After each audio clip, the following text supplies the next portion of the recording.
idol. Meron ng mga ahas dito mga idol. Parang kahawig nung kumain ng juvenile lizard idol. Kahawig siya idol, pero mas malaki siya idol. Tingnan nyo idol. No? Mas malaki yan idol. Parang kaparehas talaga nung kumain ng butiki idol. Ayan siya idol. Oh. Tingnan nyo idol. Parang naghahanap na naman siya idol. Yan. Pansin niya yata ko mga idol. Yun. Yan nagtago idol.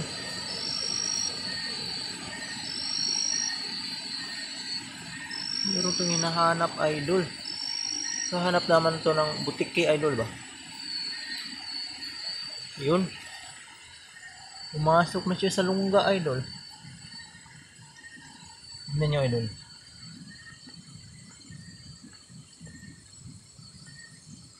Kahawig to nung kumain ng maliit na butiki idol. Ng juvenile lizard idol. Parang ibidyata yun idol. Yan. Naghahanap na naman siya ng makakain idol. Mas malaki nga lang to idol. Tignan nyo idol. Oh. Mas malaki yan idol. Naku, nagtago siya idol. Palabasin natin idol.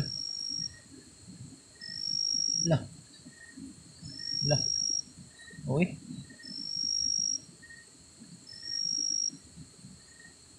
Tago siya idol.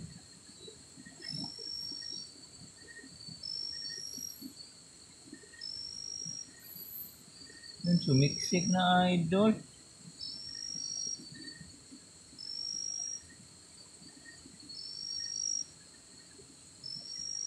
Yan, baka masaktan siya idol. Hayaan lang siya idol.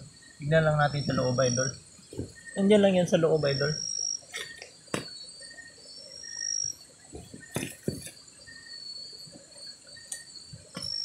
Kung nasan na yun idol.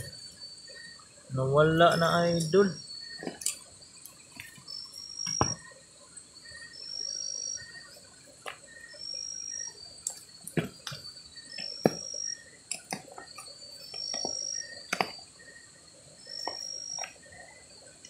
Saan na napunta yun idol?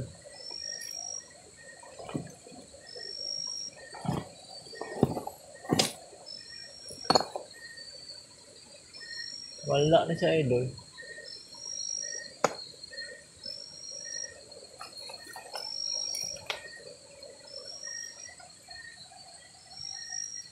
Nasaan na kaya yun idol?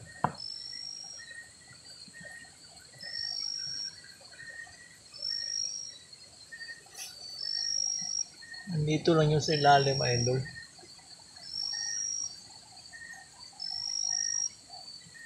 Umiksik dito sa mga bato idol. Wala na, hindi na mahagilap idol eh. Saan na kaya yun idol? Wala na talaga siya idol.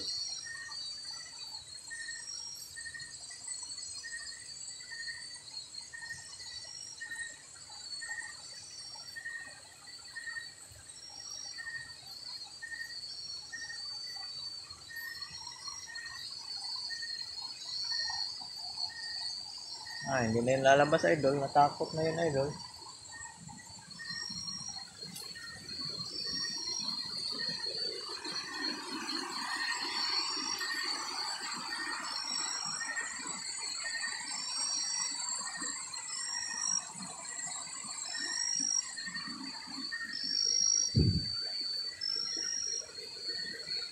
Nasa ilalim lang yun idol. Nagtago. Sana hindi na mahagilap idol.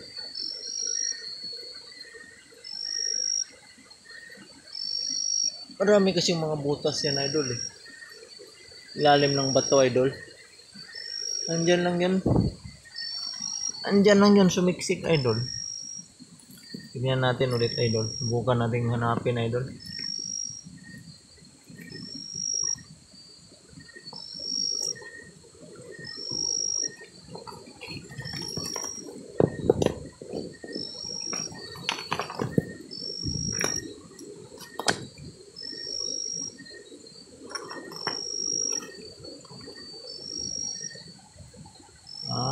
ko, wala na talaga.